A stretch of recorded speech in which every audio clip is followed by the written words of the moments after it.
Emma Collins had never imagined a single moment could change the course of her quiet life. At 36, she was a simple woman from Willow Creek, a small American town where gossip traveled faster than the wind.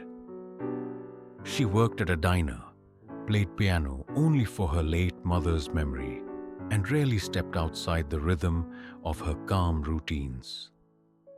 Music lived in her fingers, but she never believed she was worthy of anything grand. Everything shifted the day world-famous pianist Michael Hartman announced he'd be hosting an exclusive masterclass in town. Posters hung everywhere, slick, glossy, and intimidating. Michael was known not only for his genius, but also for his arrogance. He was the kind of man who wore dark glasses indoors and corrected people's posture, even when they weren't sitting near a piano. Emma had no intention of attending, but her best friend, Lily Moore, insisted. Your mama taught you to play before you could even talk." "You're going," Lily said, shoving a ticket into her palm. So Emma went. The auditorium buzzed with excitement. People whispered Michael's name like it was royalty. When he finally walked on stage, the crowd erupted. Emma clapped too, though quietly, overwhelmed by his confidence. His fingers flew across the piano keys like lightning, bold, flawless, superior. Then he spoke. "I'd like to show you all how talent is relative," he said with a smirk. "Let's pick a random guest." His eyes scanned the room and landed on Emma. "You," he said, pointing. "Come up." Emma froze. "Me? I'm not." "Oh, don't be shy. Come, let's have a little fun," he said as the crowd snickered. Lily squeezed her arm. "You don't have to do this." But Emma walked to the stage anyway. Nervous, embarrassed, but steady. Michael whispered loudly enough for the front row to hear.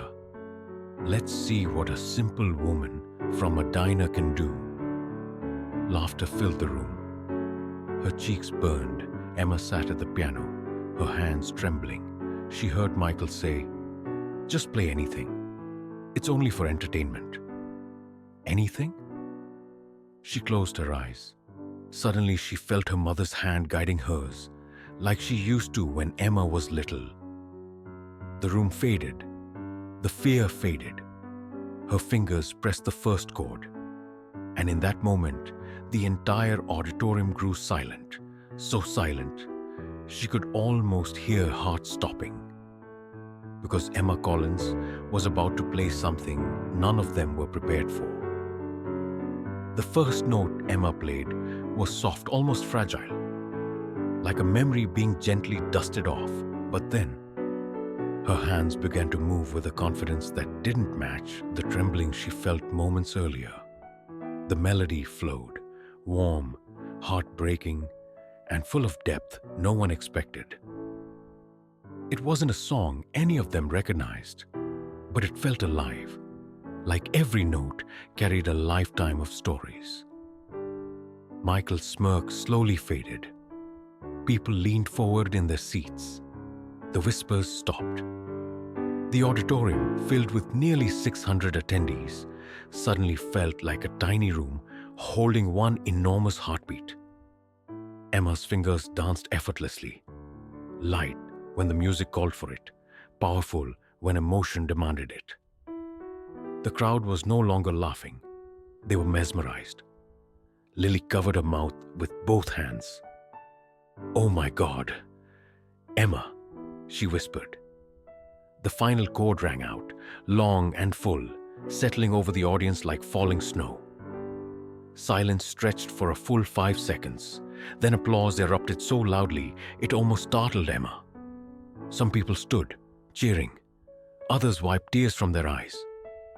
Emma stepped back from the piano, breathless, unsure if she should bow or apologize. But before she could move, Michael placed a hand on the piano lid, stopping her. "Who taught you that?" he demanded, his voice sharp. Emma swallowed. "My mother," She used to write songs. This was one she created when I was little. Michael stared at her, eyes narrowed, like he was studying a threat he hadn't noticed before. That was not beginner-level playing, he said. No simple diner worker plays like that. Emma felt her cheeks burn again. But this time, it wasn't embarrassment. It was anger. Talent doesn't come with a job title, she replied softly. The crowd murmured in agreement. Michael forced a smile that didn't reach his eyes. Well, that was unexpected. Let's move on. But the audience wasn't ready to move on. Someone shouted, "Let her play again." Another yelled, "She's better than you." Michael stiffened. Emma shook her head politely. "No, it's fine. Thank you, but I don't need..." Before she finished, Michael leaned in close and whispered harshly, "Don't push this moment too far. You embarrassed me once, and that won't happen again." Emma froze. Was that a threat? She stepped off the stage, her heart pounding. Lily rushed to her, wrapping an arm around her shoulders. "Em, that was incredible. But what did he say?" Emma stared at the floor. "I think," she said quietly, "I just made Michael Hartman very angry." Emma barely slept that night. Every time she closed her eyes, she replayed Michael Hartman's cold whisper in her ear. The applause, the cheers, the standing ovation. None of it mattered anymore. All she could think about was the threat behind his smile. She wasn't someone who enjoyed conflict. She just wanted to honor her mother and leave the stage quietly. But Michael wasn't the kind of man who let his ego bruise without striking back. The next morning, as Emma arrived at the diner for her shift, people were waiting outside, far more than usual. A few even recognized her.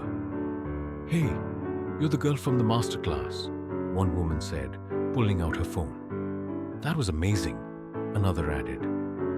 Emma smiled politely, but her anxiety steadily built. Inside, her boss, Tom Jenkins, grinned like he'd won the lottery. "Emma, I swear, if I didn't watch you wipe down tables last week, I'd think you were a celebrity." She tried to laugh, but something felt off. Around noon, Lily barged in holding her phone. "Em, you need to see this." It was a video from the masterclass. Emma's performance. Someone had uploaded it overnight. It already had over 800,000 views. Comments flooded in. "Who is she? Better than Michael Hartman. No joke. She has real emotion. He just has technique." Emma felt her stomach drop. "Lily, this is too much." Before Lily could respond, the diner door swung open. Michael Hartman walked in, wearing a tailored suit and a storm for a face. Conversation stopped. Forks froze midair. Even the coffee machine went quiet. Emma stood up slowly. "Michael?" He walked straight to her booth, his eyes burning with something between irritation and panic. "We need to talk," he said sharply. Tom stepped forward. "Sir, this is a diner." Michael held up a hand. "I'm not here for food." Emma exhaled shakily. "Then what do you want?" He leaned closer. "Your video is everywhere. My agent called me at 5 in the morning. People are comparing you to me, which is ridiculous." Emma's jaw tightened. "I didn't post the video." "I don't care who did," he snapped. "What matters is this. My reputation is being overshadowed by someone who plays for fun. That cannot happen." Lily stepped in front of Emma. "She's not trying to overshadow anyone." Michael ignored her. His voice dropped low. "You're going to come to my studio tomorrow. We need to discuss a solution." Emma's hands went cold. A solution or a warning? Emma didn't want to go to Michael Hartman's studio, but she knew hiding wouldn't solve anything. So the next morning, With her stomach twisted in knots, she walked through the glass doors of Hartman Music House, a sleek building filled with marble floors, expensive chandeliers, and walls covered in awards engraved with his name. Everything screamed perfection. Everything screamed ego.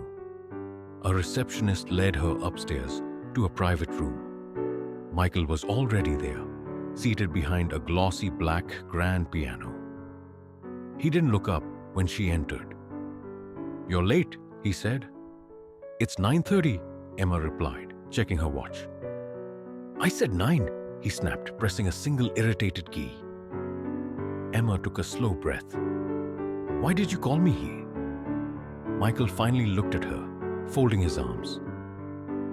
"Because I'm giving you an opportunity. I've decided to take you under my wing.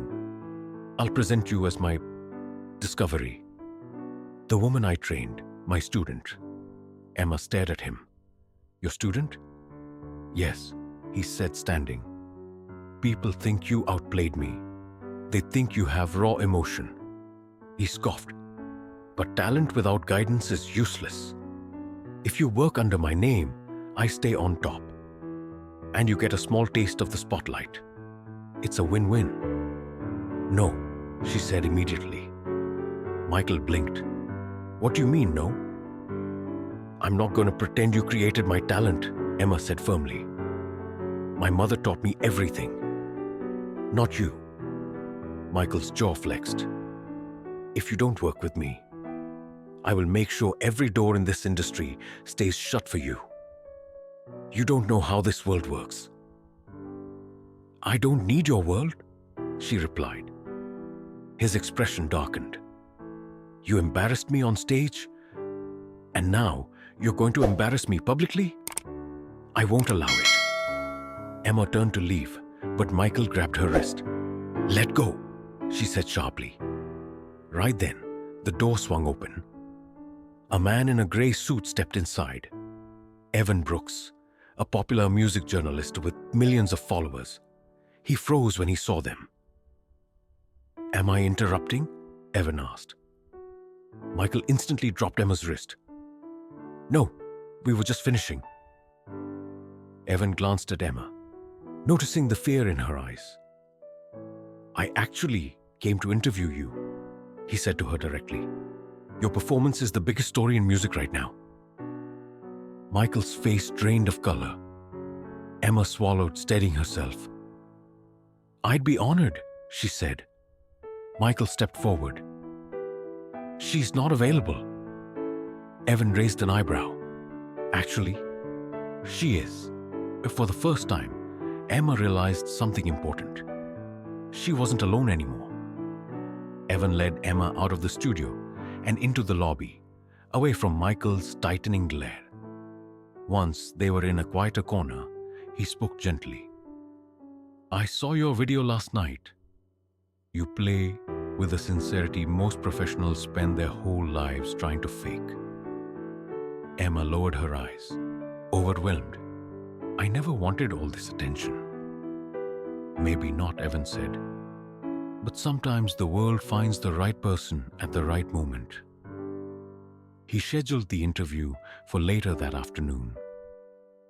Emma spent the next few hours trying to calm herself, but her nerves wouldn't settle.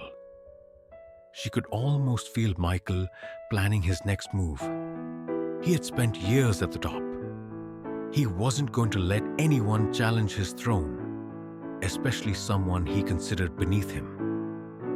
When the interview began, Evan asked about her childhood, her mother, the song she played, and what music meant to her. Emma spoke honestly, her voice soft but steady.